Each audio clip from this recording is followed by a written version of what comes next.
Billionaire was on duty at the hospital when he saw his ex arrive holding a baby. Before we begin, drop a comment telling us which city you're watching from. And once the story ends, don't forget to rate it from 0 to 10. Oh, and make sure to follow our channel for more stories like this. Now, sit back and enjoy every detail. The fluorescent lights of Manhattan General's trauma wing cast harsh shadows across Dr. Gideon Maris's sharp jawline as he sutured the last layer of a complex abdominal surgery. His steel gray eyes remained focused, steady hands moving with the precision that had made him legendary among his peers. At 36, he possessed the kind of rugged handsomeness that belonged on magazine covers rather than operating rooms. Dark hair perfectly styled even after 16 hours on his feet. Broad shoulders filling out his surgical scrubs in a way that made nurses glance twice. "Vitals are stable, Dr. Maris," announced the surgical nurse, her voice carrying the reverence reserved for medical royalty. Gideon nodded curtly, stripping off his gloves with practiced efficiency. Another life saved. Another victory added to his already impressive record. The Maris name didn't just grace the hospital's East Wing. It commanded respect across 3 states, built on a foundation of surgical excellence and business acumen that had transformed a modest medical practice into a billion-dollar empire. His phone buzzed against his hip. The 4th call in an hour. He ignored it, just as he'd ignored the previous 3. Board meetings, investment opportunities, acquisition proposals. The machinery of success never slept, and neither, it seemed, did he. "Dr. Maris?" The trauma coordinator appeared at his elbow, tablet in hand. "We have 3 more surgeries scheduled for tonight, and the board meeting was moved to 7 a.m. He glanced at his Patek Philippe watch. 2:17 a.m. When had he last eaten? Slept? The boundaries between days had blurred into an endless cycle of surgery, meetings, and strategic planning. This was what success looked like, wasn't it?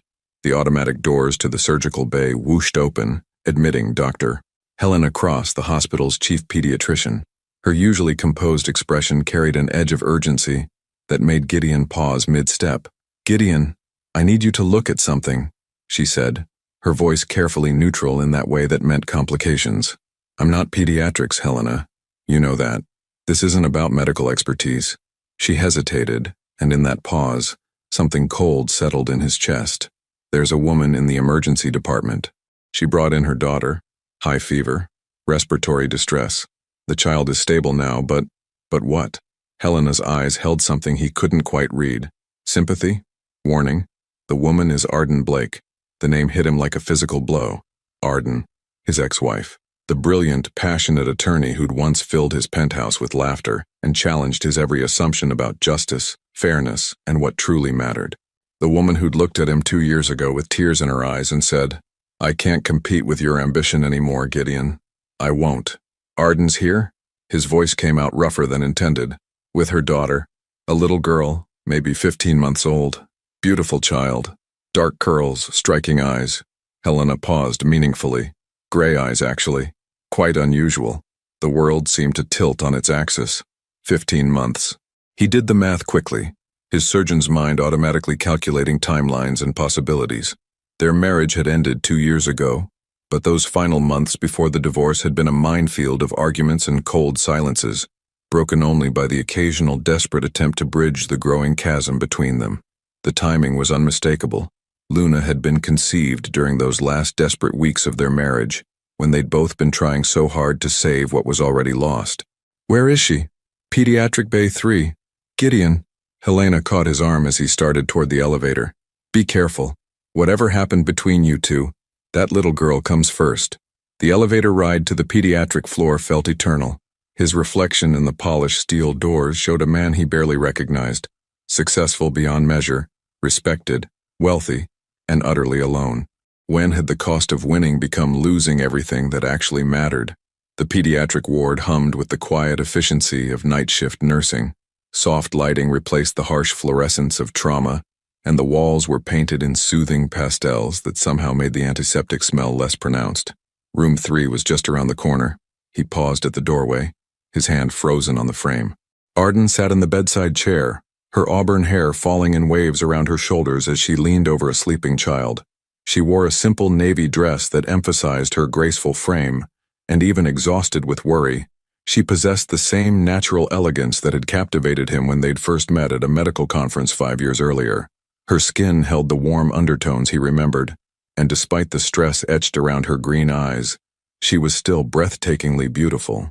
The child in her arms stirred slightly, revealing a cherubic face framed by dark curls. And when she shifted, opening sleepy eyes to gaze up at her mother, Gideon's world stopped completely. Those eyes were his own, steel gray, intense, unmistakable. Arden must have sensed his presence because she looked up slowly, their gazes locking across the small room. For a moment, neither spoke. The weight of 2 years of silence, hurt, and unanswered questions hung between them like a physical barrier. Gideon. Her voice was steady, controlled, but he caught the slight tremor underneath. Arden. He stepped into the room, his movements careful, as if approaching a wounded animal that might bolt. I heard about your daughter. Is she okay? She's fine now. Respiratory infection, but the antibiotics are working. Arden's arms tightened protectively around the little girl. We'll be discharged in a few hours. Good. That's good. The words felt inadequate, almost laughable given the magnitude of what was unfolding. His daughter. He had a daughter, and she was perfect. Tiny fingers curled against Arden's dress, dark lashes resting against pale cheeks, the hint of his own stubborn chin already visible in her small features. Her name is Luna, Arden said quietly, reading his thoughts. Luna Catherine Blake. Blake, not Maris. The choice was deliberate, protective, and it cut deeper than any scalpel ever could. She's beautiful, he managed, his voice barely above a whisper. Yes, she is. Arden's tone carried warning now, the voice of a mother prepared to defend her child against any threat, even from the child's own father. The silence stretched between them, filled with everything they weren't saying. Luna slept peacefully, unaware that her entire world was about to change, that the father she'd never known was standing 3 feet away, struggling to process the reality of her existence. Finally, Gideon found his voice. Why didn't you tell me? Arden's green eyes flashed with something that might have been anger, or might have been old pain. Would it have mattered? You made your priorities clear, Gideon. Work came first. Always. I wasn't going to subject her to that. The accusation hung in the air like a challenge, and deep down, he knew she was right. The man he'd been 2 years ago would have viewed fatherhood as another obligation to manage between surgeries and board meetings. But sitting here now, looking at his daughter, their daughter, something fundamental was shifting inside him. I've changed, he said, though the words sounded hollow even to his own ears. Have you? Arden's question was gentle but devastating in its simplicity. Before he could answer, Luna stirred in her mother's arms, her gray eyes opening to focus on the tall stranger in the white coat. She studied his face with the solemn intensity of the very young, and when she reached out one small hand toward him, Gideon felt his carefully constructed walls begin to crumble. This was his daughter, his child, and he'd missed 15 months of her life because he'd been too proud, too focused, too afraid to try harder when it mattered most. The question that would haunt him wasn't whether Arden would give him a chance to be a father. It was whether he was brave enough to become the man his daughter deserved, and whether he could prove to the woman he'd never stopped loving that some things were worth changing everything for. What would you sacrifice to win back the family you never knew you needed? 3 days had passed since the hospital encounter, and Gideon found himself doing something he hadn't done in over a decade, canceling surgeries. His chief of staff, Dr. Marcus Webb, stood across from his mahogany desk in the executive suite overlooking Central Park, holding a tablet filled with rescheduled procedures and increasingly frustrated colleagues. Gideon, what's going on? Marcus's weathered face creased with concern. You've never missed a surgery, let alone an entire week's worth. The board is asking questions. Gideon stared out at the park where early morning joggers traced familiar paths between ancient oaks. Somewhere in the city, his daughter was probably having breakfast, maybe babbling her first words, taking steps he'd never seen. The thought made his chest ache in ways he hadn't experienced since medical school, when the weight of holding lives in his hands had nearly broken him. I need time, Marcus. Personal matter. Personal? Marcus almost laughed. You don't do personal, remember? That's what made you the youngest chief of surgery in the hospital's history. What could possibly be more important than, I have a daughter? The words hung in the air like a confession. Marcus's tablet slipped slightly in his hands, his expression cycling through shock, confusion, and something approaching understanding. A daughter? With who? When did you? Arden, my ex-wife. She's 15 months old. Gideon turned from the window, his gray eyes holding a vulnerability Marcus had never seen before. I didn't know Marcus. For over a year, I didn't know I had a child. The older physician sank into the leather chair facing Gideon's desk. In 20 years of working together, first as mentor and student, then as colleagues, he'd watched Gideon build an empire of success on a foundation of emotional distance. The revelation was seismic. Jesus, Gideon, what are you going to do? I don't know. The admission felt foreign on his lips. Dr. Gideon Maris always knew, always had a plan, a strategy, a clear path forward. I've been thinking about what Arden said, about priorities, about the man I was when we were married. You were driven, ambitious. You saved lives every day. I missed her birthday 3 years in a row, Marcus. I performed surgery on our anniversary. When she told me she was pregnant, he paused, the memory still sharp with shame. I was reviewing quarterly reports. I barely looked up from my laptop. The silence stretched between them, filled with the muffled sounds of the city below. Finally, Marcus leaned forward. So what now? You can't just abandon your responsibilities here. You have patients depending on you, investors, employees. I'm not abandoning anything. I'm trying to figure out how to be present for the people who matter most without destroying everything I've built. His phone buzzed with a text message. The sender's name made his heart rate spike. Arden. Luna's first checkup is tomorrow at 2 p.m. Dr. Sarah Mitchell's office on East 78th.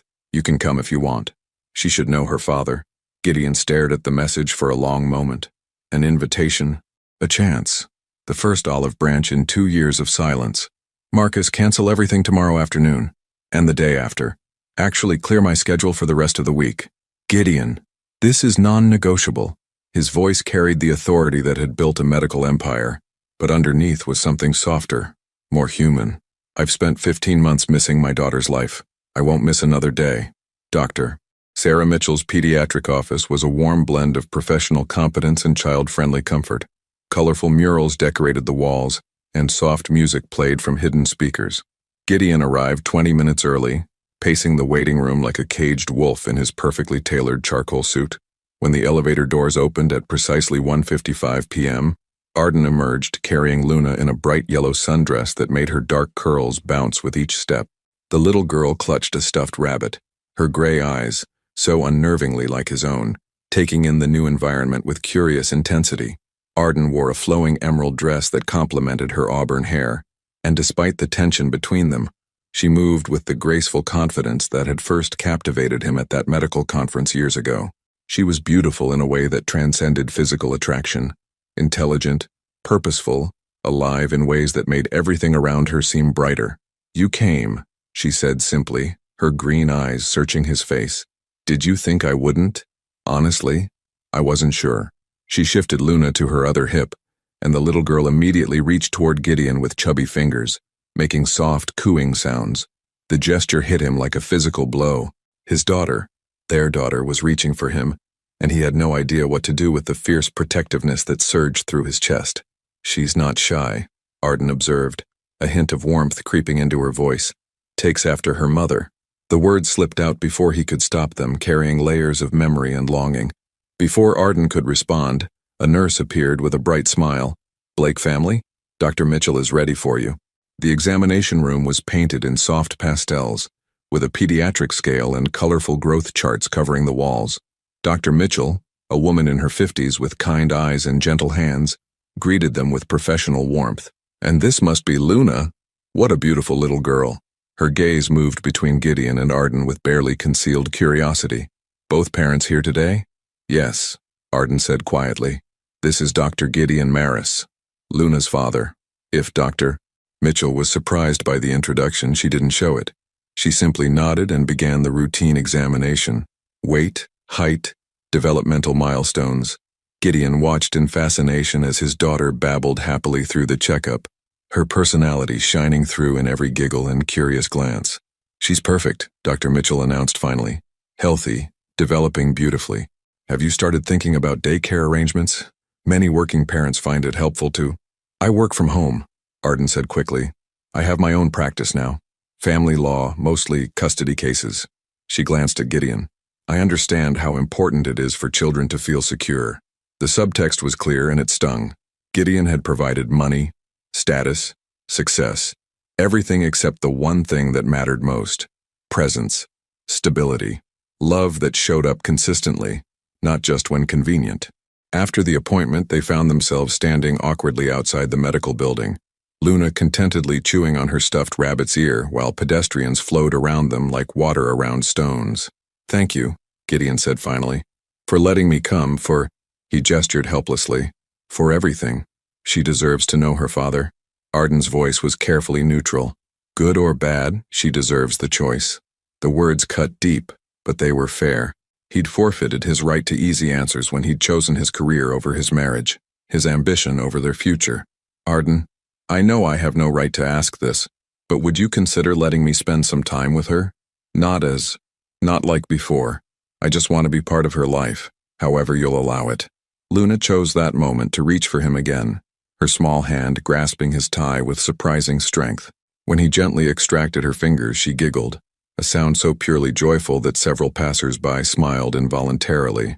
"She likes you," Arden observed, and for the first time since the hospital, her expression softened slightly. "The feeling is mutual." He touched Luna's cheek with one finger, amazed by her soft skin and trusting gaze. "She's incredible, Arden. You've done an amazing job raising her." "I had help." The admission seemed to surprise her. "My sister Claire has been wonderful, and She hesitated, then seemed to make a decision. "There's someone I've been seeing. David. He's great with Luna." The words hit Gideon like a physical blow. Of course there was someone else.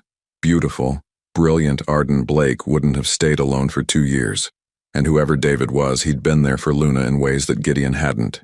He'd earned a place in their lives through presence, consistency, love, all the things Gideon had failed to provide. "That's good," he managed, his voice strained. "She should have positive male influences. He's a teacher, elementary school. He's patient, kind, everything." She didn't finish the sentence, but the implication hung between them. "Everything you're not." The silence stretched until Luna began to fuss, tired from the long day. Arden bounced her gently, humming a soft lullaby that made something in Gideon's chest crack open. "I should get her home," Arden said. "But Gideon, Saturday mornings I take her to the playground in Riverside Park, near the boat basin. If you wanted to, if you wanted to see her again." It wasn't forgiveness, it wasn't even friendship, but it was a door left slightly ajar, and Gideon felt something he hadn't experienced in years: hope, terrifying and wonderful in equal measure. Saturday morning arrived gray and drizzling, the kind of weather that made Central Park's usual vibrancy muted and introspective. Gideon stood beneath the canopy of an ancient elm near Riverside Park's playground, watching families navigate puddles and soggy benches with the determination of New Yorkers who refused to let weather dictate their plans. He'd been there for 20 minutes, nursing a coffee that had long gone cold and second-guessing every decision that had led him to this moment. What did he know about playgrounds? About toddlers? His expertise lay in operating rooms and boardrooms, not sandbox diplomacy and juice box negotiations. A burst of familiar laughter drew his attention to the park's entrance. Arden appeared, pushing a high-end stroller with one hand while Luna toddle-walked beside her, chubby legs pumping with determined enthusiasm. She wore tiny rain boots decorated with cartoon ducks, and her dark curls were protected by a bright red hood that made her look like a miniature Little Red Riding Hood. But it was the man walking with them that made Gideon's chest tighten with unexpected jealousy. David was everything Gideon wasn't: approachable, relaxed, completely at ease in the domestic tableau they presented. Probably mid-30s, with sandy brown hair and the kind of genuine smile that reached his eyes, he moved with the easy confidence of someone who belonged exactly where he was. He wore jeans and a weathered denim jacket, and when Luna stumbled slightly on the uneven path, he was there instantly, scooping her up with practiced ease. The little girl giggled delightedly, wrapping her arms around David's neck with the unself-conscious affection of a child who felt completely secure. The sight hit Gideon like a physical blow. This stranger was receiving the trust and love that should have been his by right, earned through 15 months of presence while Gideon had been absent. Arden spotted him first, her expression cycling through surprise, uncertainty, and something that might have been regret. She said something to David, who looked in Gideon's direction with frank curiosity rather than hostility. "Gideon," Arden's voice was carefully neutral as they approached. "I didn't expect, I thought maybe you'd changed your mind." "I said I'd be here." He kept his tone level. professional, though his eyes never left Luna, who was now studying him with the intense focus that seemed to be her signature expression. "This is David Morrison," Arden said, her hand finding the other man's arm in a gesture of support that spoke volumes. "David, this is Gideon Maris, Luna's father." David stepped forward with an open expression, extending his hand. "I've heard a lot about you, Dr. Maris. It's good that you're here. Luna's talked about you." Gideon's eyebrows rose. "She's talked about me?" "Well, in her way." David's smile was genuine, unthreatened. After the hospital visit, she kept pointing at men in white coats and saying, "Dada." Arden's been showing her pictures. The revelation that Arden had been preparing Luna for his presence, that she'd been actively trying to help their daughter understand who he was, created a complex knot of gratitude and guilt in his chest. Luna began to wiggle in David's arms, reaching toward the playground with obvious intent. David set her down gently and she immediately toddled toward the sandbox with single-minded determination. "She's fearless," Gideon observed, watching his daughter navigate the mulched playground with surprising coordination. "Gets it from her mother," David said with obvious affection, glancing at Arden. Independent streak a mile wide. The easy intimacy between them was evident in every gesture. The way David's hand naturally found the small of Arden's back, how she leaned slightly into his touch, the shared looks that spoke of inside jokes and quiet understanding. This wasn't a casual relationship.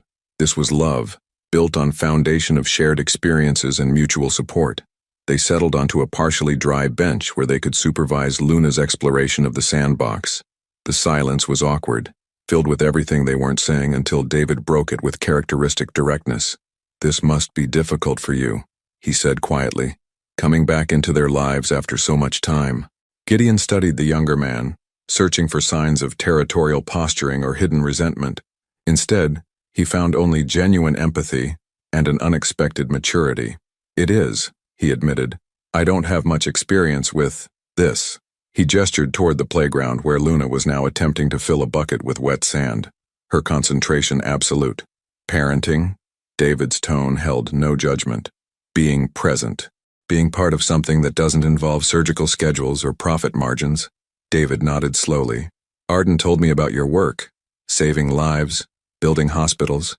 That's important. Necessary. But not at the expense of everything else." The words came out rougher than Gideon intended. "I was good at surgery because I could compartmentalize everything.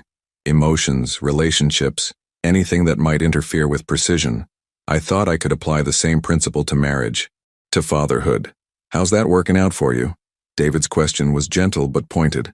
Before Gideon could answer, Luna abandoned her sandbox project and toddled toward their bench with obvious purpose.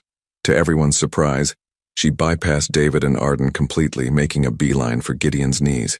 "Up," she commanded with the imperious tone of someone accustomed to being obeyed. Gideon froze, uncertain how to respond. David chuckled softly.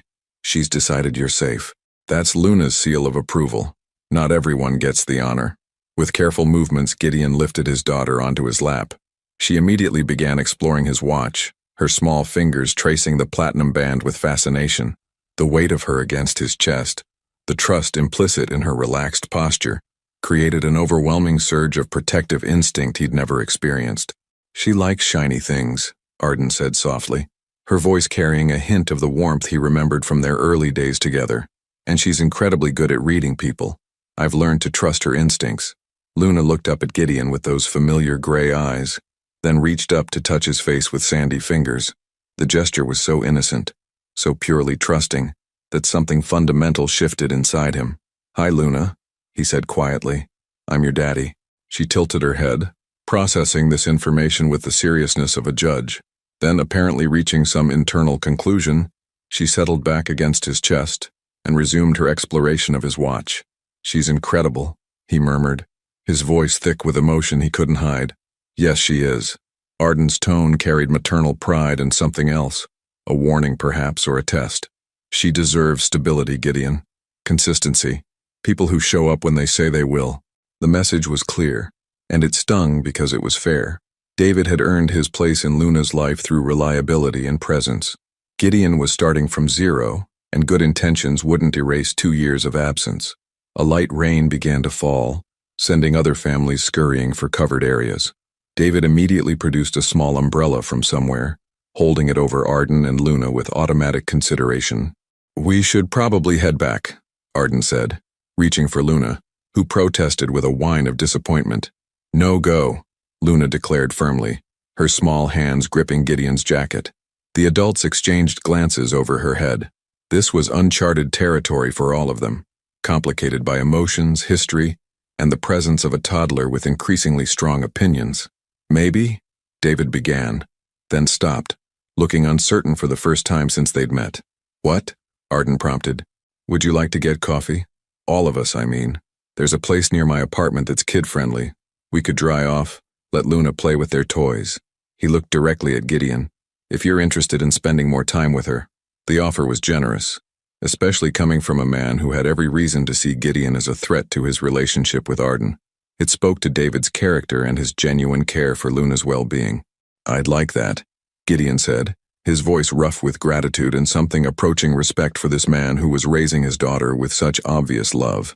As they gathered Luna's scattered toys and prepared to leave the playground, Gideon couldn't shake the feeling that this was a turning point, not just for his relationship with his daughter, but for understanding what kind of man he wanted to become. David Morrison was showing him what presence looked like, what love in action actually meant. The question was whether Gideon could learn those lessons before he lost his family permanently to someone who'd already mastered them. The coffee shop David had chosen was everything Gideon's usual haunts weren't. Warm instead of sleek, cluttered with mismatched furniture instead of designer minimalism, and filled with the comfortable chaos of families rather than the hushed efficiency of business meetings.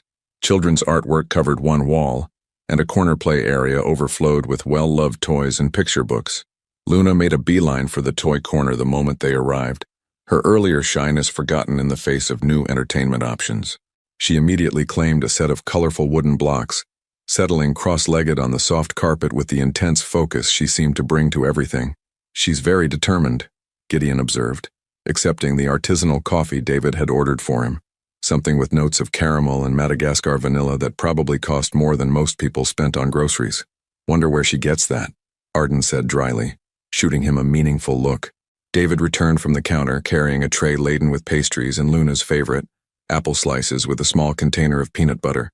The casual knowledge of his daughter's preferences hit Gideon with unexpected force.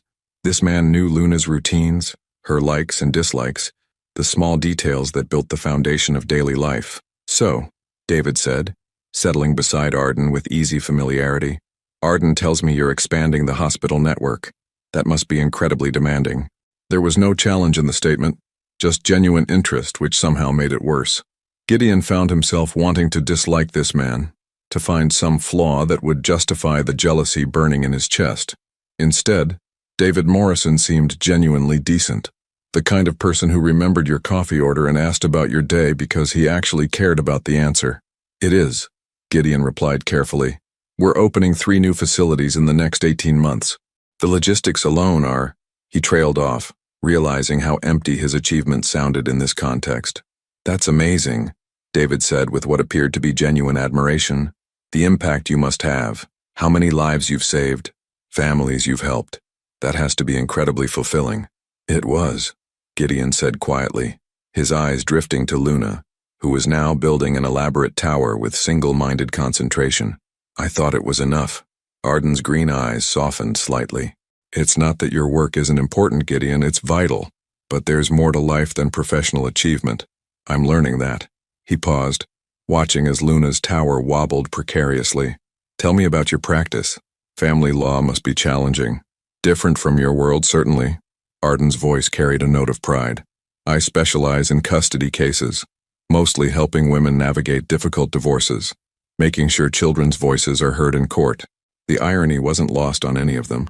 Arden had become an expert in protecting children's relationships with their parents, while simultaneously protecting their own daughter from her absent father.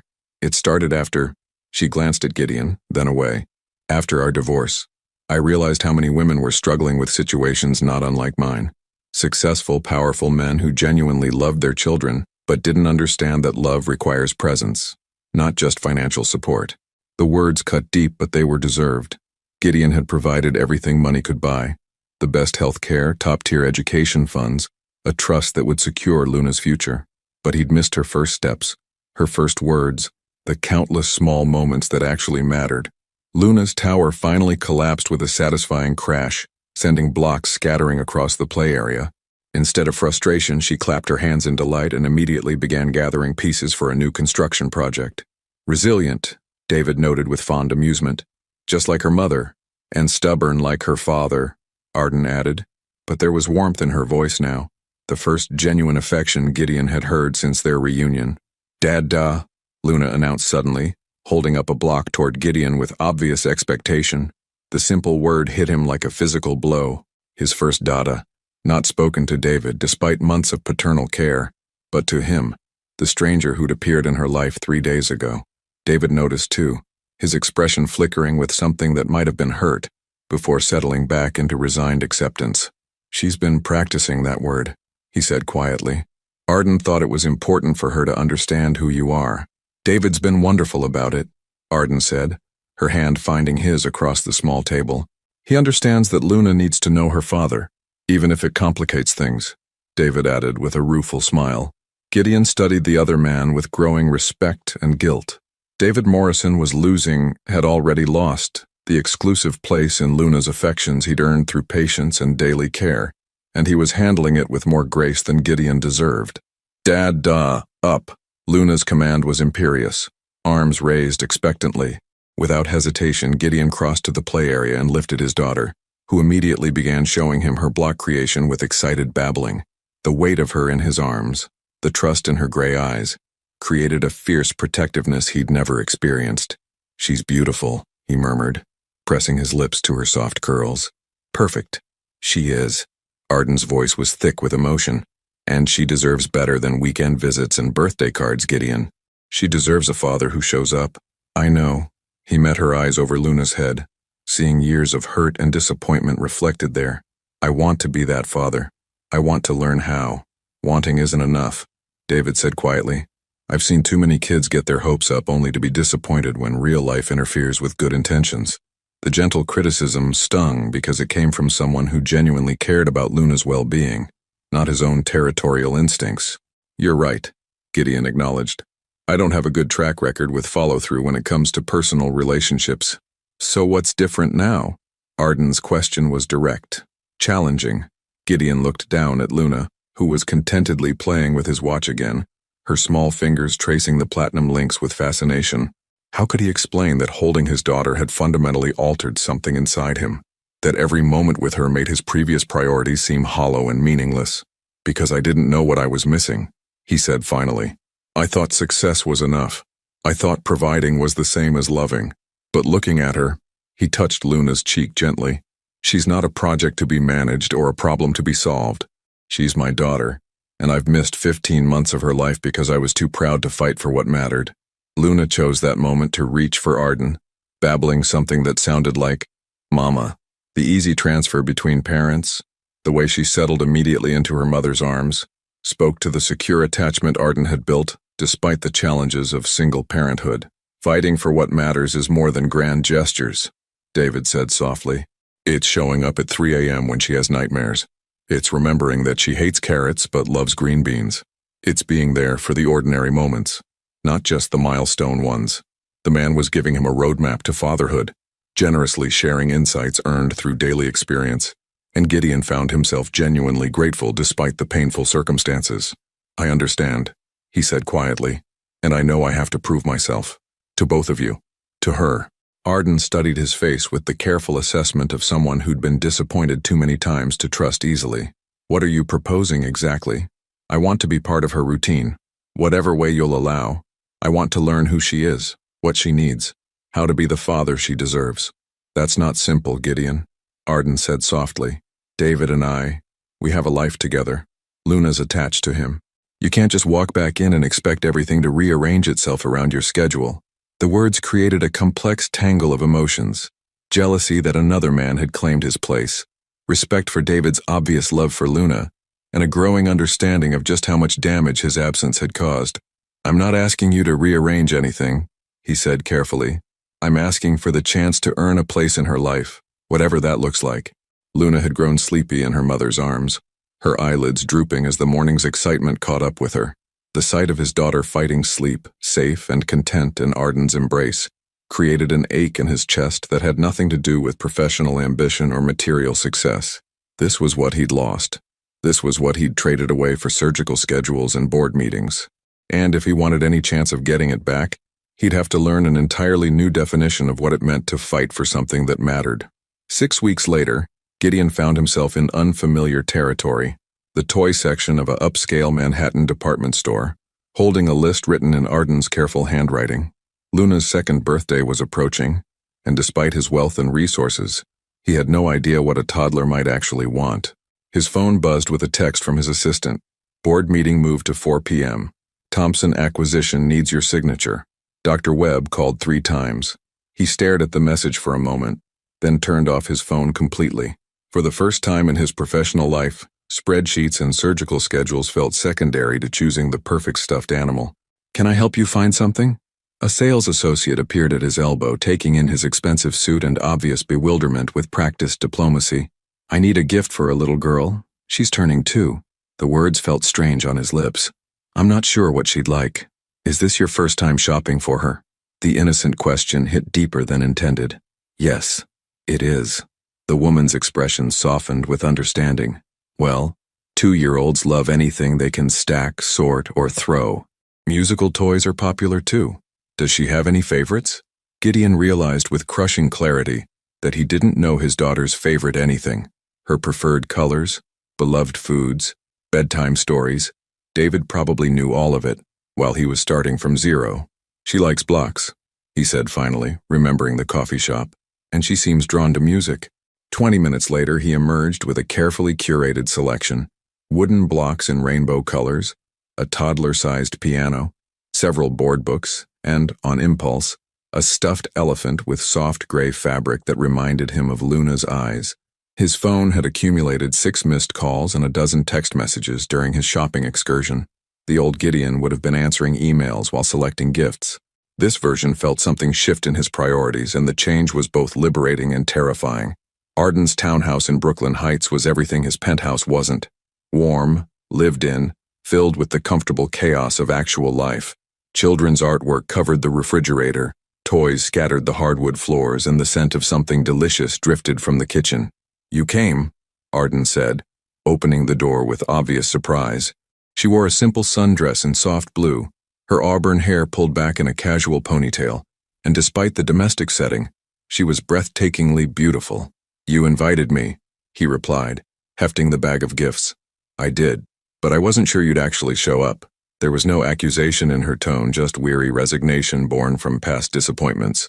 "I'm here," he said simply. "Where's the birthday girl?" Arden led him through a living room that spoke of careful design on a reasonable budget. Comfortable furniture, bookshelves lined with legal texts and children's stories, family photos that notably excluded any trace of him.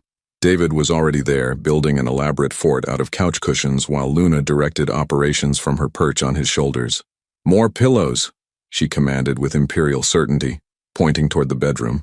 "Yes, Your Majesty," David replied with mock solemnity, pretending to stagger under her weight. Luna giggled delightedly, her small hands tangled in his sandy hair.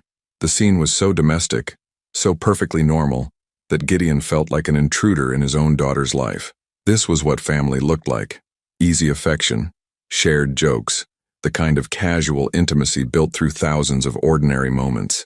"Dad, da!" Luna spotted him and immediately demanded to be transferred to his arms. David obliged with good grace, though Gideon caught the flicker of something, sadness, that crossed his face. "Happy birthday, sweetheart," Gideon murmured, pressing a kiss to Luna's dark curls. She smelled like baby shampoo and something indefinably sweet that he was learning to recognize as uniquely hers. "Present?" she asked hopefully, having clearly learned the correlation between visitors and gifts. Later, after cake, Arden intervened gently. "Let's eat first." Dinner was a revelation in controlled chaos. Luna demonstrated her advanced spoon skills by getting roughly half of her pasta into her mouth, while the other half decorated her high chair and the surrounding floor. David maintained a steady stream of silly faces that kept her entertained, while Arden moved between eating and damage control with practiced efficiency.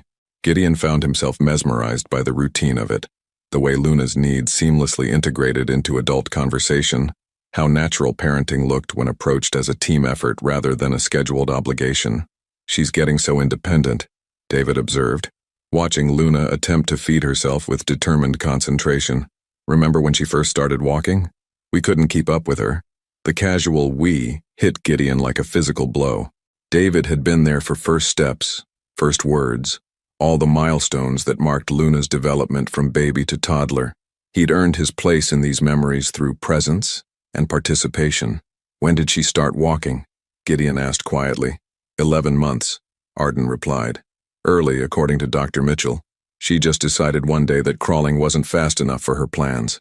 "Sounds familiar," he said with rueful recognition. After dinner, they moved to the living room for presents. Luna approached gift opening with the same methodical intensity she brought to everything else, carefully examining wrapping paper before deciding whether to tear or preserve it. The blocks were an immediate hit, the piano producing delighted squeals as she discovered the different sounds. But it was the elephant that truly captured her heart. She clutched it to her chest with fierce possessiveness, announcing Ellie, with the authority of someone naming a beloved pet. "Ellie," she repeated, looking directly at Gideon as if ensuring he understood the significance of her decision. "That's a perfect name," he said solemnly, and was rewarded with one of her rare, brilliant smiles. As the evening wound down, Luna grew sleepy, curling up in Gideon's lap with Ellie clutched tightly in her arms. The weight of her trust, the way she relaxed completely against his chest, created an overwhelming surge of protective love. "She likes you," Arden observed softly, settling beside him on the couch. "She's usually shy with new people." "I'm not new people," he said quietly. "I'm her father." "Biology isn't the same as relationship," David interjected gently, but without hostility. "Trust has to be earned." "I know." Gideon looked down at his sleeping daughter, memorizing the curve of her cheek, the way her dark lashes rested against pale skin. "I'm trying to learn how to be worthy of it." The conversation drifted to safer topics: Luna's development, plans for her bedroom renovation, the logistics of toddler proofing. Gideon contributed what he could, acutely aware of how much he didn't know about his own child's daily life. When it came time for Luna's bedtime routine, Arden hesitated at the living room doorway. "Would you like to help with bath time?" she asked, her voice carefully neutral. The invitation was significant, and they all knew it. Bath time, bedtime stories, the intimate rituals of parenting. These were earned privileges, not automatic rights. "I'd love that," Gideon said simply. Luna's bathroom was a monument to toddler safety. Non-slip mats, rounded corners, toys organized in mesh bags. She approached bath time with the same enthusiasm she brought to everything else, splashing contentedly while Arden supervised and Gideon watched, fascinated by this glimpse into his daughter's routine. "She loves water," Arden explained, shampooing Luna's dark curls with practiced efficiency. "We can barely get her out of the tub most nights." "Like fish," Luna agreed solemnly, then demonstrated by submerging her face briefly before popping back up with a triumphant grin. After the bath, pajamas, and teeth brushing, they moved to Luna's bedroom, a perfect blend of whimsy and comfort, with soft lighting and shelves lined with picture books. She climbed into her toddler bed with Ellie, clearly ready for the final ritual of the day. "Story?" she requested hopefully. "Which one tonight?" Arden asked, settling beside the bed. "Three Bears," Luna decided after serious consideration. As Arden began the familiar tale, Luna's eyes drifted between her mother's face and Gideon's, as if trying to understand the new dynamic in her carefully ordered world. When the story ended, she reached for both of them with sleepy determination. "Kiss," she commanded. Arden leaned down first, pressing her lips to Luna's forehead with infinite tenderness. "Sweet dreams, baby girl." Then Luna looked expectantly at Gideon, and his chest tightened with emotion he couldn't name. This simple request, for a goodnight kiss from her father, was everything he'd missed and everything he hoped to rebuild. "Good night, Luna," he whispered, brushing his lips against her soft cheek. "Daddy loves you." As they tiptoed out of the darkened room, leaving Luna to settle into sleep with Ellie clutched against her chest, Gideon felt the magnitude of what he'd been given, and what he still stood to lose. In the hallway, David touched his arm gently. "She's incredible," he said quietly. "Arden's done an amazing job raising her. With your help," Gideon acknowledged, meeting the other man's eyes. "Thank you for being there when I wasn't." David nodded, understanding passing between them. This wasn't about competition anymore.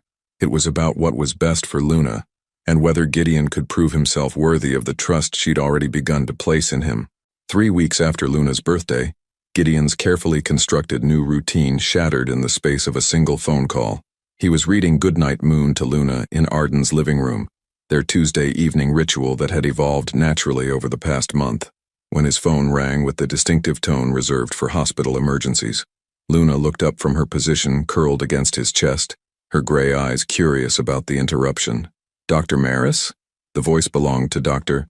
Patricia Hayes, Chief Administrator at Manhattan General. "We have a situation. The State Medical Board is launching an investigation into surgical practices across our network. They're questioning procedures, patient outcomes, financial arrangements. This could destroy everything we've built." The words hit him like ice water. 20 years of building his reputation, his hospitals, his legacy, all of it potentially crumbling because of allegations he hadn't even heard yet. "What kind of investigation?" he asked, stepping into the kitchen where Arden was cleaning up from dinner. "Malpractice claims, overcharging, unnecessary procedures. Someone's feeding them information, Gideon. Internal information. This isn't random. This is coordinated." Arden looked up from loading the dishwasher, immediately sensing the shift in his demeanor. David, who'd been helping Luna arrange her stuffed animals, also paused, reading the tension in the room with the intuitive awareness of an elementary school teacher accustomed to sudden crises. "How bad?" Gideon's voice was tight, controlled. "Bad enough that the board wants you in emergency session tonight. The lawyers are already here. This could mean criminal charges, Gideon. Prison time." The bottom fell out of his world. Everything he'd worked for, everything he'd built, potentially destroyed by allegations he knew nothing about. But worse than the professional implications was the realization of what this meant for Luna, for the fragile progress he'd made in earning his place in her life. "I'll be there in an hour," he said, ending the call. "What's wrong?" Arden's voice carried the sharp edge of someone who'd learned to recognize the signs of impending abandonment. "Legal trouble at the hospital. Major investigation, I have to go." Her voice was flat, resigned. "Of course you do. Arden, this is serious. My entire career could be—" "Your career." She set down the dish she'd been holding with careful precision. "Always comes first. I should have expected this. That's not fair. This is an emergency. So was our marriage. So was our daughter. But there was always something more important, wasn't there?" Luna appeared in the kitchen doorway, clutching Ellie and looking between the adults with the worried expression children wore when they sensed conflict they couldn't understand. "Dad-da?" she said, uncertainly reaching for him. The simple word, spoken with such trust, broke something inside his chest. He knelt and gathered her into his arms, breathing in her familiar scent of baby shampoo and innocence. "Daddy has to go to work, sweetheart," he said softly, hating himself for the words even as he spoke them. "No go," Luna protested, her small hands gripping his shirt with determined force. "I know, baby. I'm sorry." David stepped forward, his expression carefully neutral. "Luna, why don't we finish building that tower with your new blocks? Daddy will be back soon." The easy way David stepped into the breach, the practiced comfort he offered Luna, only highlighted Gideon's failure. This man had earned the right to be Luna's safe harbor through consistency and presence, while Gideon was once again proving that his priorities lay elsewhere. "When?" Arden's question was sharp, businesslike. "I don't know. This could take all night, maybe longer." "Of course it could." She lifted Luna from his arms, her movements gentle with their daughter, but cold toward him. "Come on, sweetie. Let's get ready for bed." "Dad-da story?" Luna asked hopefully, looking back at Gideon over her mother's shoulder. The hope in her voice was devastating. "Tomorrow night, I promise." Arden's expression said everything about what she thought of his promises. The emergency board meeting at Manhattan General stretched past midnight, a nightmare of legal terminology and potential consequences that made Gideon's head spin. The allegations were serious: overcharging insurance companies, performing unnecessary procedures, manipulating patient records to justify treatments. "The whistleblower has documentation going back 5 years," explained Janet Rodriguez, the hospital's lead attorney. "Financial records, patient files, communications between departments. Whoever this is, they had high-level access." "Any idea who?" Gideon asked, though part of him dreaded the answer. "We're investigating, but it could be anyone with administrative privileges. The good news is most of these allegations center on Dr. Harrison's department, not surgery. The bad news is, as chief of staff, you're ultimately responsible for oversight." Dr. Marcus Webb, who'd been silent through most of the meeting, finally spoke up. There's something else. The investigation specifically mentions your recent absences, Gideon. Questions about whether your divided attention contributed to lapses in supervision. The words hit him like a physical blow. His efforts to be present for Luna, to rebuild his relationship with his daughter, were being used as evidence of professional negligence. My personal life has never interfered with patient care, he said tightly. Tell that to the medical board, Janet replied grimly. They're painting a picture of a distracted administrator more concerned with family drama than hospital operations. The irony was devastating. For the first time in his life, he'd been trying to balance work and family, to be the father Luna deserved, and it was potentially destroying everything he'd worked to build. By 3 a.m., the strategy was clear.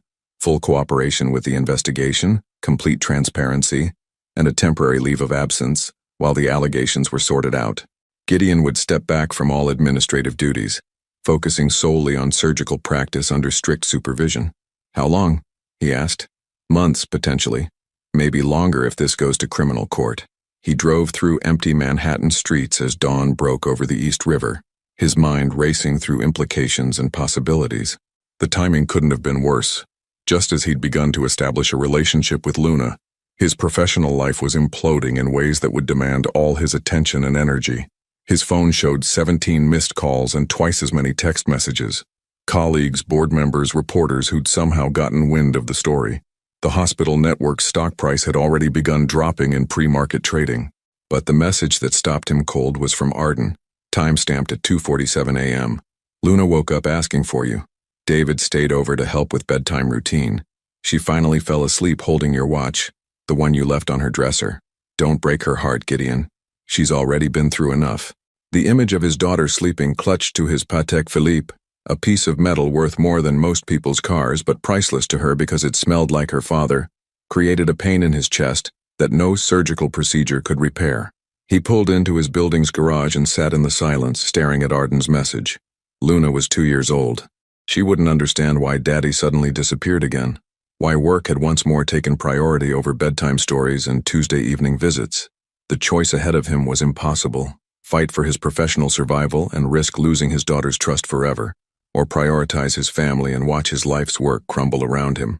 As elevator numbers climbed toward his penthouse, Gideon realized that for the first time in his adult life, success and failure might be measured by entirely different metrics than he'd ever imagined.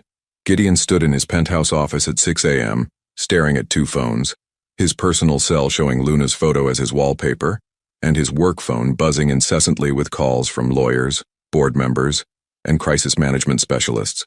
The view of Central Park stretched before him, but for the first time in years the symbol of his success felt hollow. On his desk lay 2 documents that would determine the trajectory of his life, a comprehensive legal strategy that would require his complete attention for the foreseeable future, and a simple text from Arden asking if he'd be able to make Luna's doctor appointment that afternoon. Dr. Patricia Hayes had been calling every hour since 5 a.m.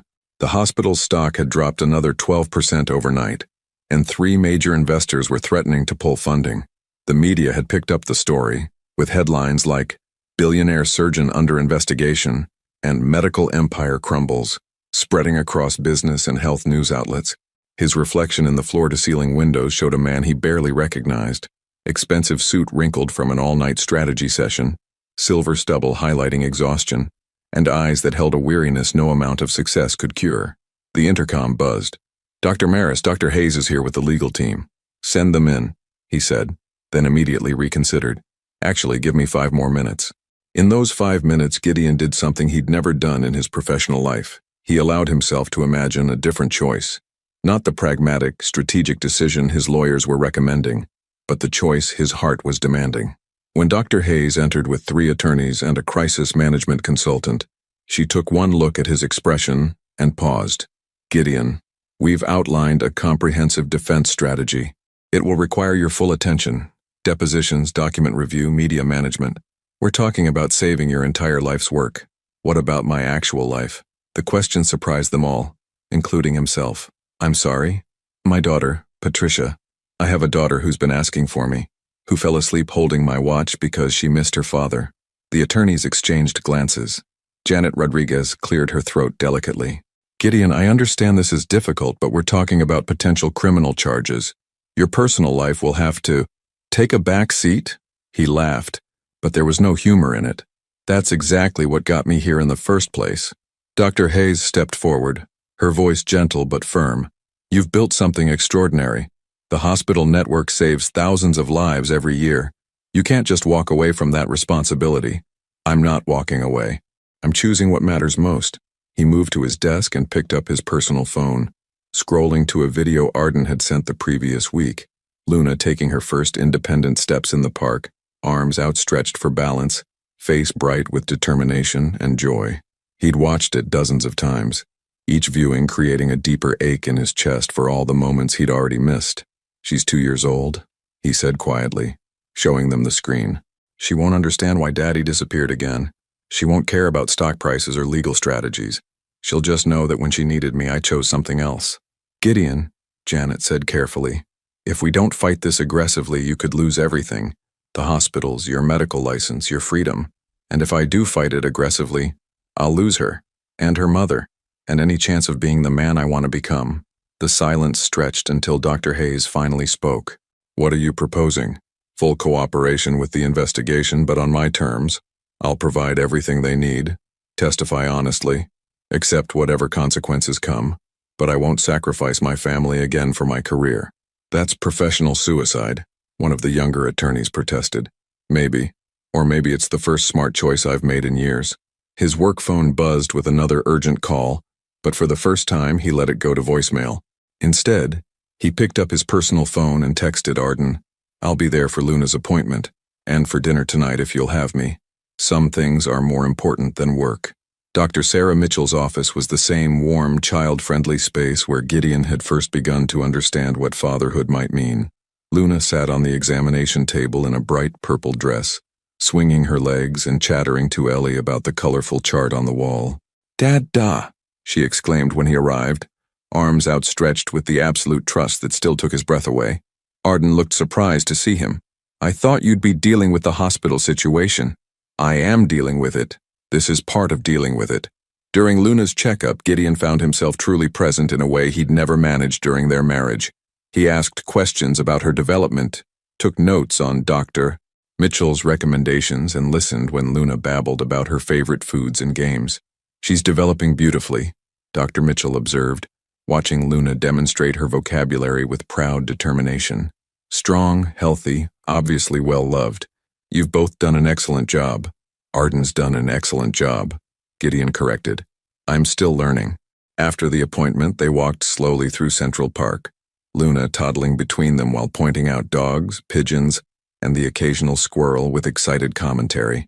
The simple domesticity of it, pushing a stroller, buying ice cream from a vendor, sitting on a bench while their daughter explored a playground, felt more valuable than any board meeting or surgical triumph.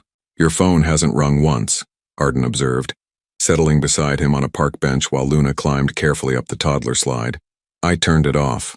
She looked at him sharply. "In the middle of a crisis?" "Because of a crisis. Just not the one everyone thinks I should be worried about." David appeared at the playground entrance, clearly coming from work with his teacher's bag slung over his shoulder. Luna spotted him immediately and ran over with delighted squeals, launching herself into his arms with complete confidence that he'd catch her. "Storytime was asking about you today," David told her seriously as he approached the bench. "I think they miss their favorite assistant." "Story," Luna announced proudly. "You tell the best stories," David agreed, then looked between Gideon and Arden with careful assessment. "Good appointment?" "Very good," Arden replied. "She's perfect as usual." "Of course she is, look at her gene pool." David's smile was genuine, but Gideon caught the slight tightness around his eyes that spoke to the emotional complexity of their situation. As evening approached, they found themselves back at Arden's townhouse for what had become their unspoken routine. Dinner together, bath time, bedtime stories. But tonight felt different, charged with the weight of unspoken questions and potential changes. "Your legal team must be furious," Arden said as they cleaned up after dinner while David and Luna built an elaborate train track in the living room. "Probably. They keep calling. And you keep ignoring them." "I keep prioritizing what matters." She paused in loading the dishwasher, studying his profile. "What's changed, Gideon?" "Really?" He considered the question carefully. watching through the doorway as Luna explained something complex to David in her earnest toddler voice, her small hands gesticulating emphatically. "I realized that I've been measuring success wrong my entire life," he said finally. "I thought building something impressive meant I was impressive, but she doesn't care about my hospitals or my bank account. She cares about whether I show up when I say I will, whether I remember that she doesn't like carrots, whether I'm here for bedtime stories. Those are small things. They're everything. They're the foundation that actual love is built on." From the living room came the sound of David reading Goodnight Moon in the silly voice that always made Luna giggle. The scene was so peaceful, so perfectly domestic, that for a moment Gideon felt like an intruder in the life his family had built without him. "What about your career?" Arden asked quietly. "Everything you've worked for? Will still be there in some form, whatever happens with the investigation. But Luna won't be two forever. She won't always want bedtime stories from her daddy. If I miss this now, I might not get another chance." Arden was quiet for a long moment, her green eyes searching his face for something he hoped she'd find. "She's been asking for you," she said finally, "every night this week. Where Dad da come back?" The words hit him like a physical blow.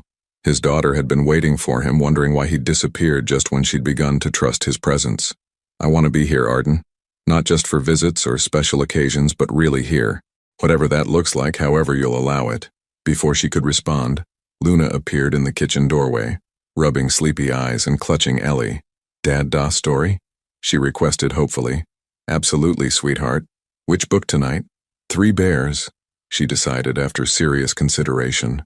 As he followed his daughter to her bedroom, Gideon realized that this simple request from a sleepy toddler, was worth more than every professional achievement he'd ever accomplished. 2 months had passed since Gideon made his choice, and the investigation had taken a devastating toll. Manhattan General's stock had plummeted 40%, 3 investors had pulled funding, and the media circus showed no signs of abating. Yet for the first time in his adult life, Gideon woke each morning with a sense of purpose that had nothing to do with surgical schedules or profit margins. He was Luna's Tuesday, Thursday, Saturday father now, a role he'd negotiated with Arden through careful patience and consistent presence. Tuesday afternoons at the playground, Thursday evening dinners, Saturday morning adventures that had become the highlight of his week. Luna had adapted to the routine with the resilience of childhood, accepting his presence as naturally as she'd once accepted his absence. This particular Thursday found him in Arden's kitchen, attempting to help with dinner preparation while Luna helped by reorganizing the contents of a low cabinet with scientific precision. "Spoons go with forks," she announced authoritatively, holding up mismatched utensils for his approval. "Absolutely right," Gideon agreed solemnly. "Perfect organization." Arden smiled at their exchange, the first genuinely warm expression she'd given him in years. Their relationship remained carefully cordial, co-parents navigating shared territory with cautious respect. But the sharp edges of old hurt had begun to soften. David was notably absent this evening, attending a teacher training conference in Philadelphia. His temporary absence had created space for tentative conversations that felt almost like the early days of their marriage, before ambition had driven a wedge between them. "How are the legal proceedings?" Arden asked, stirring something that smelled like heaven on the stove. "Complicated, but my lawyers think the criminal charges won't stick. Most of the evidence points to Dr. Harrison's department, not surgery." "That's good news." "Maybe. The board still wants me to step down completely. They think my presence is too much of a liability." Luna looked up from her cabinet project, sensing the serious tone, even if she couldn't understand the words. She toddled over to Gideon and raised her arms imperiously. "Up," she commanded. He lifted her immediately, settling her on his hip while she played with his tie, a ritual that had become as natural as breathing. "What will you do?" Arden asked quietly. "I don't know. Start over maybe. Open a small practice somewhere. Focus on surgery instead of empire building. That would be a big change. Good change. I'm tired of board meetings and profit margins. I miss the actual practice of medicine." His phone rang, the hospital's ringtone he hadn't been able to bring himself to change. But instead of answering immediately, he looked at Luna, who was now attempting to tie his tie into what appeared to be a bow. "Pretty," she declared with satisfaction. "Very pretty," he agreed, kissing her forehead before reluctantly answering the call. "Dr. Maris? This is Detective Sarah Chen with the NYPD. We need to speak with you immediately. There's been a development in your case." His blood ran cold. What kind of development? We've arrested the person responsible for the false allegations against your hospital network. Dr. Harrison has confessed to embezzling funds and fabricating evidence to cover his tracks. The world seemed to tilt. What? The charges against you are being dropped. All of them. We have documented proof that Dr. Harrison planted evidence and manipulated records to implicate you while he systematically stole from the hospital's research budget. Gideon sank into a kitchen chair, Luna still in his arms, his mind struggling to process what he was hearing. Dr. Harrison? He's been embezzling for over 3 years. When the internal audit got close to discovering the theft, he created the malpractice allegations as a distraction, made it look like systemic problems when it was really one person's criminal activity. Marcus, his mentor, his colleague for over 2 decades, the man who'd helped him build everything. The betrayal cut deeper than any professional setback ever could. Are you certain? Completely. We have bank records, forged documents, even recordings of him instructing his assistant to plant false evidence in patient files. He's confessed to everything. Arden had stopped cooking, watching his face with growing concern. Luna sensed the change in his energy and patted his cheek with small, worried hands. "Dad, okay?" she asked with the intuitive empathy of a child who'd learned to read adult emotions. "Daddy's okay, sweetheart," he managed, though his voice was rough with shock. "Dr. Maris?" Detective Chen continued. "The hospital board wants to meet with you immediately. There will need to be a press conference, damage control, full reinstatement of your position. I need time to process this." "Of course. But sir, you're completely cleared. Your reputation, your career, everything. Dr. Harrison's actions don't reflect on you at all." After ending the call, Gideon sat in stunned silence while Luna babbled contentedly in his arms, completely unaware that her father's world had just shifted on its axis again. "What happened?" Arden asked gently. "I'm cleared. All charges dropped. It was Dr. Harrison, Marcus, embezzling money and creating false evidence to cover it up." The irony was devastating. He'd spent 2 months learning to prioritize his family over his career, discovering what really mattered, only to have his career handed back to him on a silver platter. "That's wonderful news," Arden said, but her voice carried uncertainty. "Isn't it?" "I don't know." The admission surprised them both. Luna had grown bored with his tie and was now exploring the contents of his jacket pocket, discovering a small toy car he'd started carrying for emergencies. She held it up with delight. "Car?" "Yes, sweetheart, your car." But his mind was racing through implications. The board would want him back immediately. Crisis management, damage control, press conferences, the return to 18-hour days and weekend board meetings. Everything he'd been stepping away from. His phone was already buzzing with calls. Dr. Hayes, board members, lawyers who'd probably heard the news. The machinery of his old life cranking back to motion, ready to sweep him back into the relentless pace that had cost him his marriage and the first 15 months of his daughter's life. "They'll expect you to return immediately," Arden said quietly, reading his thoughts with the intuitive understanding that had once made them perfect partners. "Probably. What do you want to do?" Luna looked up at the question, her gray eyes, so like his own, studying his face with serious attention, as if she somehow understood that her father stood at another crossroads. "I want to be here for dinner," he said finally. "I want to give Luna her bath tonight and read her bedtime story. I want to take her to the playground on Saturday morning like I promised. And your career? We'll still be there on Monday, but she won't be this age forever. These moments," he touched Luna's cheek gently, "I can't get them back once they're gone." Arden's green eyes softened with something that looked almost like pride. "You really have changed. Being her father changed me. You both changed me." David's key turned in the front door, his return earlier than expected from Philadelphia. Luna immediately squirmed to be put down, running toward the entrance with excited calls of "Davy, Davy." The sound of her enthusiasm for David's return created a complex knot in Gideon's chest. This man had been her constant while Gideon learned to be present. Whatever happened next, David would always be part of Luna's life, part of the family structure that had formed around his absence. "You're back early," Arden called, her hand unconsciously smoothing her hair. "Conference ended sooner than expected. Something smells amazing in here." David appeared in the kitchen doorway with Luna in his arms, taking in the scene with immediate understanding that something significant had happened. "Everything okay?" he asked, setting Luna down gently. "Gideon was just cleared of all charges," Arden explained. "The real culprit confessed."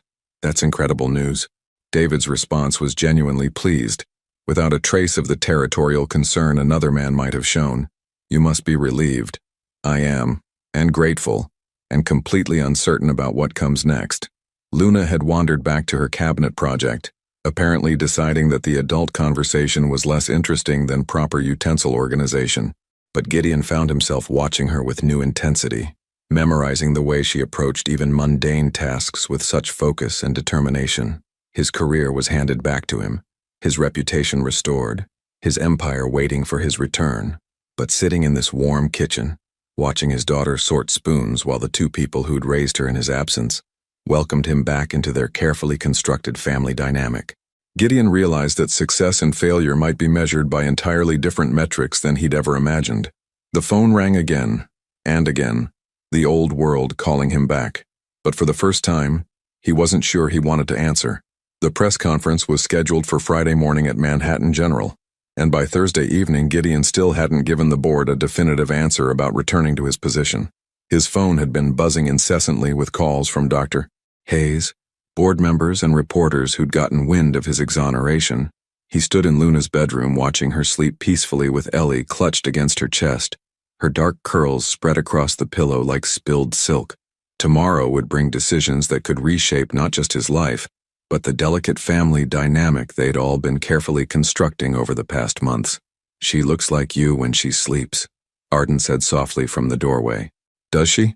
He couldn't take his eyes off his daughter's serene face. "I never knew what I looked like sleeping. Peaceful, like all the weight of the world has lifted off your shoulders." Arden moved to stand beside him, both of them gazing down at their sleeping child.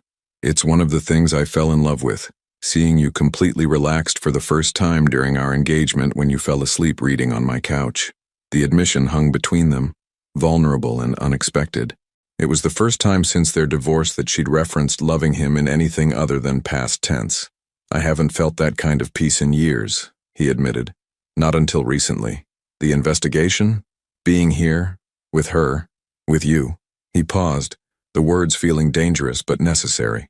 "I know David is part of your life now, part of Luna's life, and I respect that. But these past months, it's felt like coming home." Arden was quiet for so long he thought she might not respond. Finally she said, "David and I have been talking." Something cold settled in his chest. About you. About us. About what's best for Luna."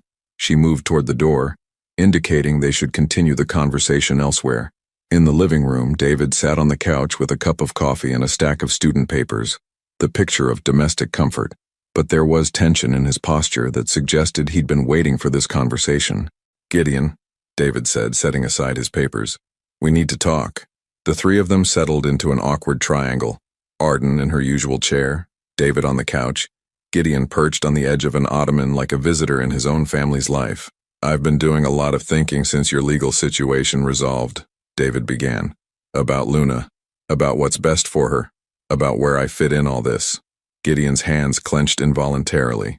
This was it. The moment David would stake his claim to the family he'd helped build during Gideon's absence. "Luna loves you," David continued. "She always has, even before you were actively in her life. She lights up when she talks about her dad-da. It's been beautiful to watch." "David," Arden started, but he held up a gentle hand. "Let me finish. I love Luna like she's my own daughter. These past 2 years have been some of the happiest of my life, watching her grow, being part of her daily routine. But she's not my daughter. She's yours." The words hit Gideon like a physical blow, but not in the way he'd expected. "And you?" David looked directly at Arden. "You've never stopped loving him. I've known it from the beginning. Hoped maybe time would change it, but watching you these past months, the way you look at him when he's reading to Luna, the way you soften when he talks about learning to be a better father, that's not the face of someone who's moved on. David, that's not fair to you," Arden protested, but her voice carried guilt alongside denial. "What's not fair is all of us pretending this isn't what it is." David's voice was gentle but firm. "I'm a good man, Arden. I'd make a stable, reliable partner, but you don't want stable and reliable. You want him. You always have." The silence stretched until Luna's voice drifted from the baby monitor. She was talking in her sleep, a stream of toddler consciousness that included Dad-da and Ellie, and something about "more juice, please." "What are you saying?" Gideon asked quietly. "I'm saying that tomorrow you're going back to your old life whether you realize it or not. The board will pressure you, the media will demand statements, the hospital will need crisis management. You'll have every excuse to disappear back into 18-hour days and weekend board meetings. That's not, it is, David interrupted. Because that's who you are, Gideon. Brilliant, driven, someone who saves lives and builds empires. But Arden and Luna need more than good intentions and weekend visits. They need someone who chooses them consistently, even when it's inconvenient. I have been choosing them, during a crisis, when you had no other option. But now you do. Now you can have everything back. Your hospitals, your reputation, your empire. The question is whether you'll choose differently when you don't have to. Arden was crying silently, tears streaming down her face as she looked between the two men who'd shaped the past 2 years of her life. David, you don't have to. I do. He stood, moving to kneel in front of her chair. I love you, Arden. I love Luna. But I won't be the consolation prize while you both figure out what you really want. That's not fair to any of us, especially Luna. He kissed Arden's forehead gently, then moved toward the hallway where his jacket hung by the door. Where are you going? Arden's voice was thick with tears. To my apartment, to give you two space to figure out what comes next. He paused at the door. Gideon, she's given you chances you didn't deserve. Don't waste them. After David left, the silence felt oppressive. Arden wiped her face with shaking hands while Gideon struggled to process what had just happened. He's wrong, Gideon said finally. About tomorrow. About me going back to the way things were. Is he? Arden's voice was raw. Because your phone has been ringing all evening and you look like a man trying to convince himself of something he doesn't believe. I turned down the press conference. She looked up sharply. What? Dr. Hayes called this afternoon. I told them I wouldn't be available for media statements, that I needed time to consider my options. Why? Because David's right about one thing. Tomorrow will bring pressure to return to my old life, and I'm not sure I'm strong enough to resist it unless I know what I'm fighting for. Arden studied his face in the soft lamplight, searching for something she'd once trusted and lost. What do you want, Gideon? Really want? You, he said without hesitation. Both of you. This. He gestured around the warm, lived-in room. I want to come home to Luna's bedtime stories and your terrible cooking. My cooking is not terrible, she protested weakly, and I want to worry about soccer practice schedules instead of board meetings. I want to be present for all the small moments, not just the emergencies. And your career, everything you built, will be there in whatever form it's meant to take. But this, us, Luna won't be 2 years old forever. I can't buy back the time I've already lost. Arden was quiet for a long moment, her green eyes holding all the hurt and hope and love that had defined their relationship from the beginning. If we try this again, she said slowly, it can't be because David stepped aside or because you feel guilty about missing Luna's early years. It has to be because you choose us. Every day, even when it's difficult. Especially when it's difficult. From upstairs came the soft sound of Luna stirring, her sleepy voice calling Mama through the monitor.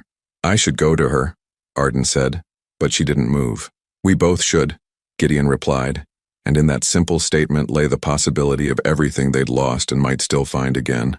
Friday morning arrived gray and drizzling, the kind of weather that made Manhattan feel smaller and more intimate. Gideon stood outside Manhattan General's imposing glass entrance, watching reporters set up for the press conference he'd refused to attend. His phone showed 43 missed calls and counting, but for the first time in his professional life, he felt no urgency to answer. Instead, he was on his way to Luna's first swimming lesson, a milestone David had originally planned to attend before gracefully stepping aside the night before. The thought of his daughter's fearless approach to new experiences filled him with something warmer and more sustaining than any professional victory ever had.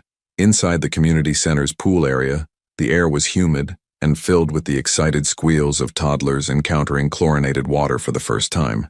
Arden sat on the bench beside the baby pool, looking nervous in a way he rarely saw her, the anxiety of a mother watching her child face a new challenge.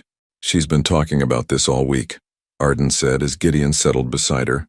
I think she believes she's already an Olympic swimmer. Luna stood at the pool's edge in a bright yellow swimsuit decorated with rubber ducks, her dark curls contained by an equally bright swim cap that made her look like a determined water sprite. She studied the instructor with the serious attention she brought to everything new. Dada, look, she called, pointing to the water with obvious excitement. I'm looking, sweetheart. Are you ready to swim? I swim like fish, she announced confidently, then immediately sat down, and refused to enter the water. The instructor, a patient woman in her 20s named Jennifer, crouched beside Luna with practiced ease. "Would you like to just put your toes in first?" Luna considered this compromise with the gravity of a judge deliberating a complex case. Finally, she nodded regally and allowed Jennifer to help her dangle her feet in the warm water. "She's cautious," Arden observed with fond amusement. "Takes her time with new situations.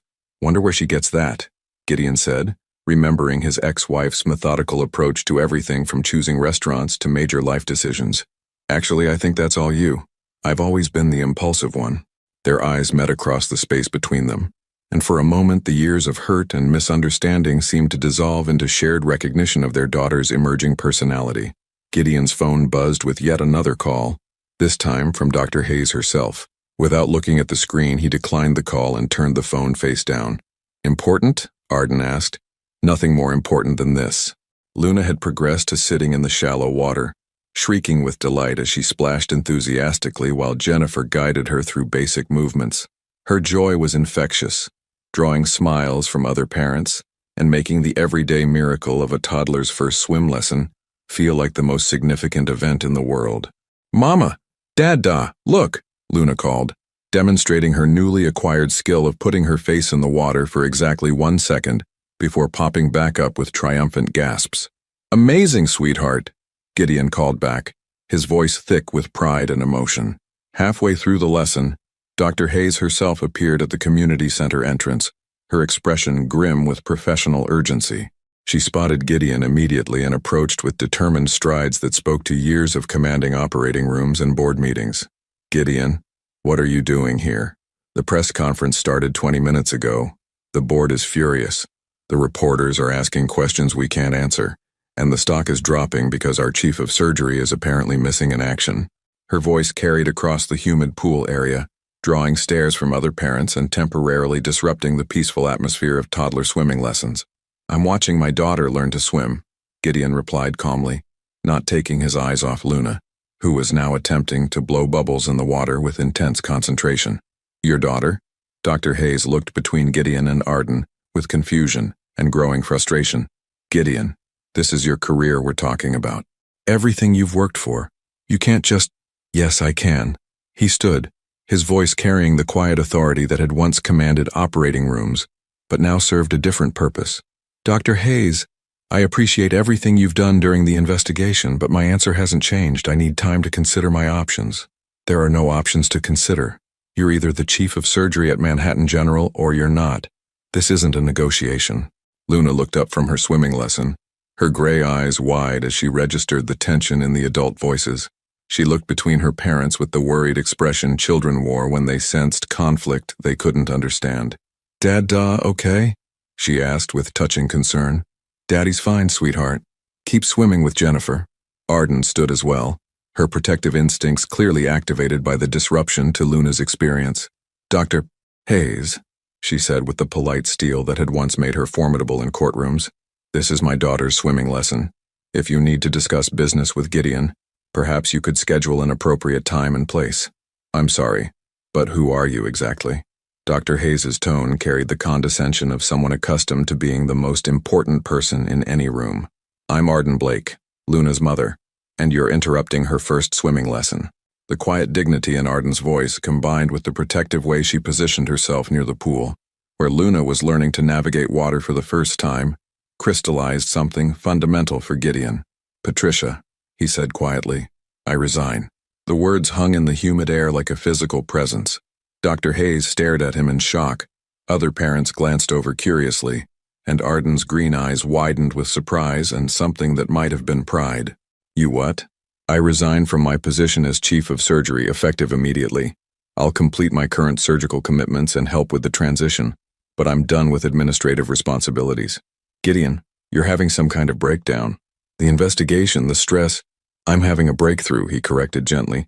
"For the first time in my adult life, I know exactly what I want." Luna had grown bored with adult conversation and was now demonstrating her newfound swimming skills for a small audience of other toddlers, her confidence growing with each successful splash. "Look, Mama! Look, Dad-da!" she called, attempting something that Jennifer was diplomatically redirecting into a safer water activity. "I see you, Luna," Gideon called back. "You're incredible." He turned back to Dr. Hayes with calm resolution. "I'll be opening a small family practice, maybe partnering with a community clinic, focusing on actual medicine instead of empire building. That's professional suicide. That's professional resurrection. I forgot somewhere along the way that I became a doctor to help people, not to accumulate wealth and influence." Dr. Hayes stared at him for a long moment, her expression cycling through disbelief, anger, and something approaching pity. "You're throwing away everything, Gideon. Everything we built. I'm choosing everything that matters." After Dr. Hayes left, muttering about lawyers and contracts and professional obligations, Gideon and Arden sat in contemplative silence while Luna finished her lesson with enthusiastic determination. "You really resigned," Arden said quietly. "I really did. Any regrets?" "Just one." He looked at her directly, his gray eyes holding all the love and loss and hope that had defined their relationship. "That it took me this long to figure out what success actually looks like." Luna emerged from the pool triumphant and shivering, immediately launching herself toward her parents with wet arms outstretched and complete confidence that they would catch her. "I swam," she announced proudly. "Like big fish. Like the biggest fish," Gideon agreed, wrapping her in a towel and gathering her into his arms. As they walked out of the community center together, Luna chattering excitedly about her swimming achievements while Gideon and Arden flanked her like protective bookends, he realized that this moment felt more like victory than any surgical triumph or business acquisition ever had. His phone buzzed one final time with a call from the hospital. Without hesitation, he declined it and slipped the device into his pocket. Some calls weren't worth answering. Some moments were too precious to interrupt. And some victories were only recognizable when you finally understood what you'd been fighting for all along. 18 months later, the morning sun streamed through the windows of the small clinic in Brooklyn Heights, casting warm light across waiting room walls decorated with Luna's artwork and thank you cards from grateful patients. Dr. Gideon Maris, now simply Dr. Gideon to the neighborhood families who filled his practice, finished his last appointment of the day with Mrs. Chen, whose diabetes management had improved dramatically under his patient unhurried care. "Same time next month, Mrs. Chen. And remember, no skipping meals just because you're busy with the grandchildren." "Yes, doctor. You sound like my daughter," she said with fond exasperation, gathering her purse and medication organizer. As the elderly woman left, Gideon glanced at his watch. 3:30 p.m. Exactly when he'd promised to pick up Luna from preschool. No emergency surgeries, no board meetings, no crisis demanding his immediate attention. Just a father keeping his word to a 3.5-year-old who'd learned to trust that Daddy showed up when he said he would. The preschool was a cheerful chaos of small children and patient teachers, finger paintings and snack time aftermath. Luna spotted him immediately through the window, her face lighting up with the uncomplicated joy that still took his breath away. "Dad-da." She launched herself into his arms with complete confidence, her dark curls now long enough for pigtails that bounced when she moved. "We made butterflies today. Mine has purple wings." "Purple is an excellent choice for butterfly wings," he said solemnly, examining the construction paper and glitter creation she thrust toward him. "Very sophisticated. That's what Miss Katie said. She said I have artistic vision." Miss Katie is clearly a woman of excellent judgment. The drive home took them through tree-lined streets where Luna provided running commentary on dogs, interesting clouds, and the ongoing construction project at the corner market that had fascinated her for weeks. Her vocabulary had exploded over the past year, and she approached conversation with the same methodical intensity she brought to everything else. "Dad-da, why do some butterflies have spots and some don't?" "Well, it depends on what kind of butterfly they are. Different species have different patterns." "What's a species?"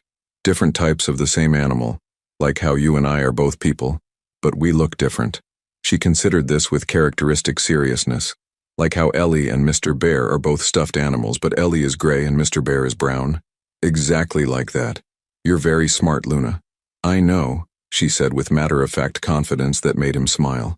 Home was the townhouse in Brooklyn Heights, the same warm, lived-in space where he'd first begun to understand what family meant. But now it truly felt like home, rather than a place he visited. His name was on the mortgage alongside Arden's, his clothes hung next to hers in the closet, and his coffee mug sat in the kitchen cabinet next to Luna's sippy cups. Arden was in her home office, wrapped up in a phone call with a client. her auburn hair pulled back in a messy bun, and reading glasses perched on her nose. Through the window, he could see her gesturing emphatically as she made some legal point, passion evident in every movement. She'd expanded her family law practice over the past year, taking on cases that mattered to her rather than chasing billable hours. Luna immediately set up her butterfly project on the coffee table, arranging crayons and glue sticks with the precision of someone planning a military campaign. "I need to make more butterflies," she announced. "A whole family. Mama butterfly, daddy butterfly, and baby butterfly." That sounds like an excellent plan. As Luna worked with focused determination, Gideon found himself thinking about David, who'd taken a teaching position in Seattle 6 months ago. They'd maintained contact, friendly emails, occasional photos of Luna that David treasured, updates on his new life across the country. The man had handled their complicated situation with more grace than anyone deserved, and Luna still mentioned Davy fondly when something reminded her of their time together. "Dad, can you help me with the wings?"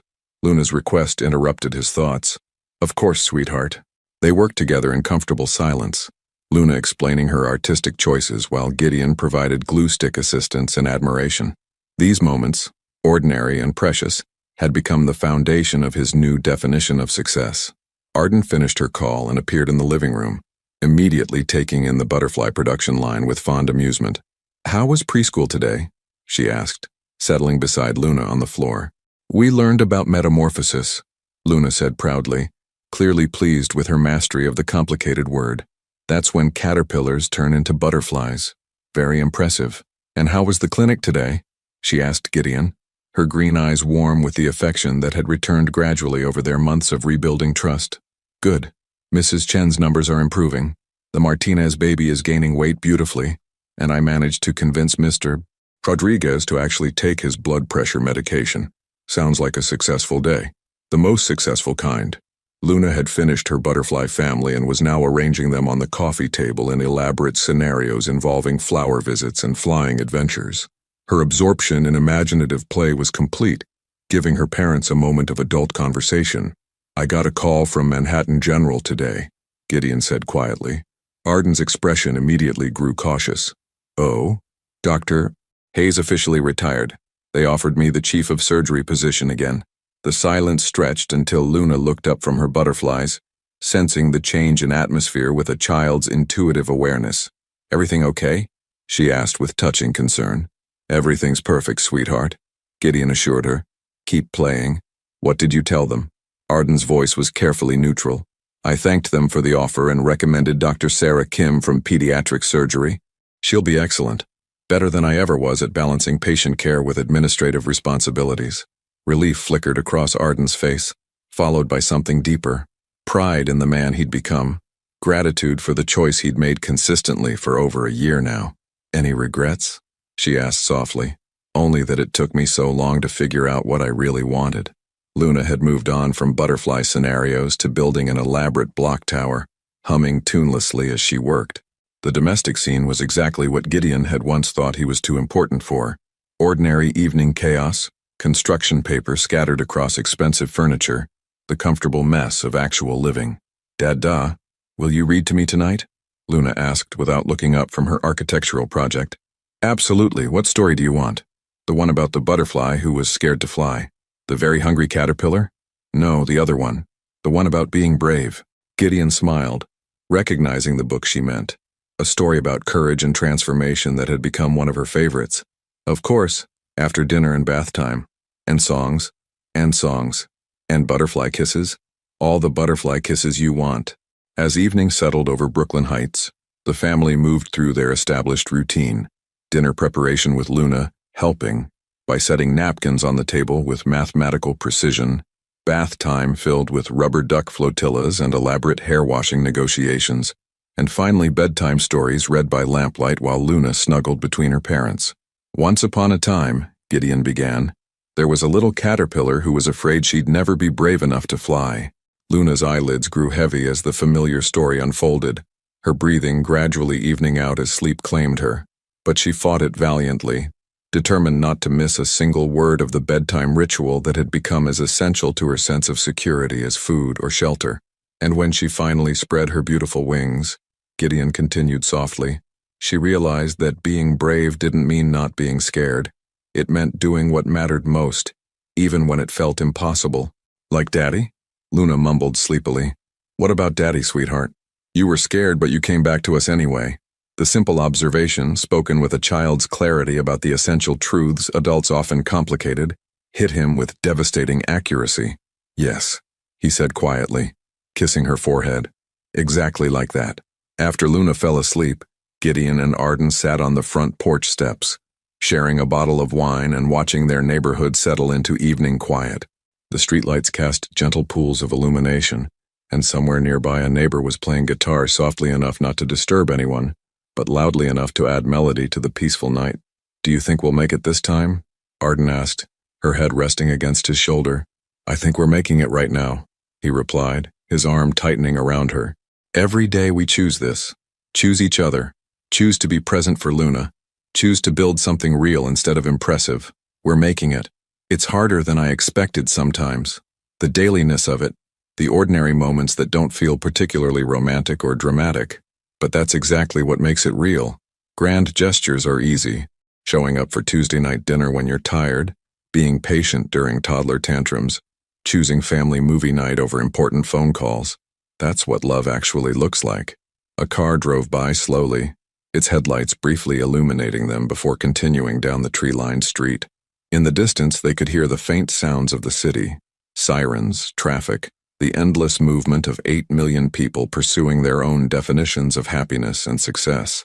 I love you, Arden said quietly. Not the man you were or the man you might become, but exactly who you are right now. The father who knows all of Luna's bedtime songs. The doctor who remembers Mrs. Chen's grandchildren's names.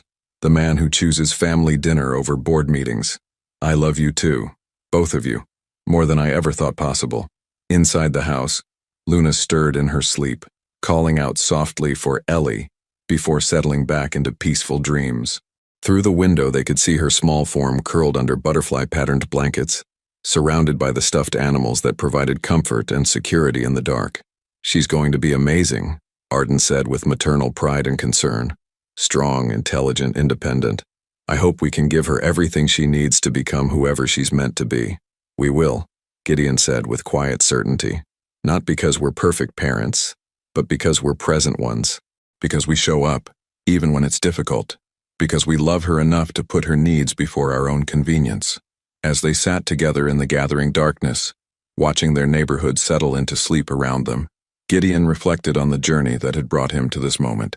3 years ago, he'd been a successful surgeon and failed husband, wealthy beyond measure but bankrupt in the things that truly mattered. Now he was a small-town doctor and devoted father, financially comfortable but rich in ways that couldn't be quantified on any balance sheet. The transformation hadn't been dramatic or sudden. It had been built through thousands of small choices, answering Luna's questions instead of his phone, prioritizing bedtime stories over late-night paperwork, choosing presence over productivity.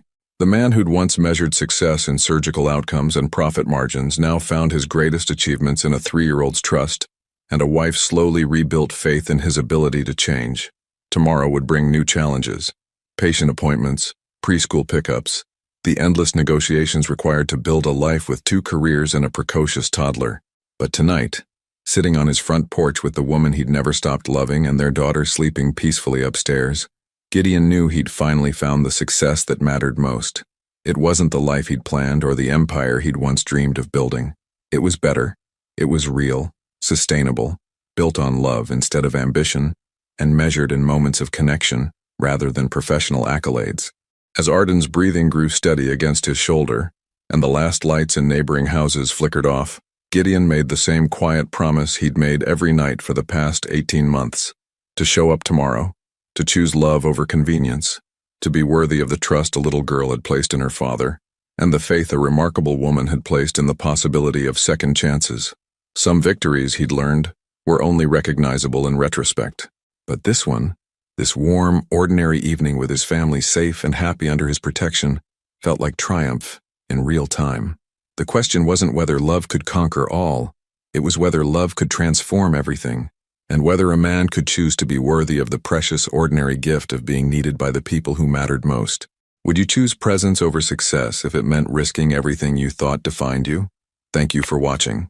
If you enjoyed the story, please subscribe to our channel and leave a comment below, letting us know what you thought. Your feedback and support mean a lot to us. Stay tuned for more exciting stories.